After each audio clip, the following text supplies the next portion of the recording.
ચાલો દોસ્તો, તમારે પણ એવી બોડી બનાવી હોય તો કે સ્ટન્ટ પણ તમારે લાગી શકે, તો હું તમને દેખાડીશ કે બોડી ફિટનેસ કઈ રીતે તમારે બનાવવું. તો કે પહેલાં તો તમારે જીમ જવું પડે, વર્કઆઉટ કરવું પડે, રનિંગ કરવું પડે, બરોબર. વ્યસન કહેવું પડે જ નહીં, તો જ તમારે બોડી બનશે. ઘણા લોકોનું કેવું પાવડર લેવો, ઘણા લોકો કે પાવડર ન લેવો, તો એ વાત પણ સાચી હું તમને કરીને બતાડું. તો સાચી વાત તમને કરીને બતાડું દોસ્તો. તો પાવડર લેવો જરૂરી નથી. એનું કારણ છે કે પાવડરથી તમને થાક નથી લાગતો, બરોબર. કે જીમ કરવાના બોડી એમ નામ હોય છે, ઘણા જીમની જતા એને પણ બોડી હોય છે. તો કંઈ ખાવાની જરૂર છે, કે ખોરાક ખાઓ, એવો ખાઓ, તો જ તમારે બોડી બનશે. અને જો મહેનત કરશો તો તમે આગળ વધશો. તો દોસ્તો, મારી યુટ્યુબ ચેનલમાં તમારું હાર્દિક સ્વાગત કરે છે ફિલિપ બોય નિલેશ. તો કે હું તમને દેખાડીશ કે બોડી કઈ રીતે બને, કઈ રીત ન બને, બરોબર.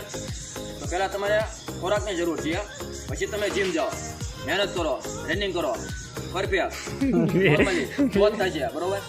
કેમ કે ડર ક્યાં કે જીત છે, તો કે ઋતિક રોશનનો ડાયલોગ છે, ડર ક્યાં કે જીત છે. કઈ બોડી બનાવો, કેવી બોડી, તો બોડી તમે જોઈ શકો છો. તો કઈ રીતે તો જોવા તમે બોડી, આ મોબાઈલ હાથમાં રાખવો પડે, બરોબર દોસ્તો. તો લાઈક સબસ્ક્રાઈબ કરજો, આ તમારા માટે, બરોબર. આવી બોડી બનાવો તમે, કે આ વસ્તુ તમે કરી શકો. બસ આટલું રાખો, ફરી મળજો દોસ્તો, બાય.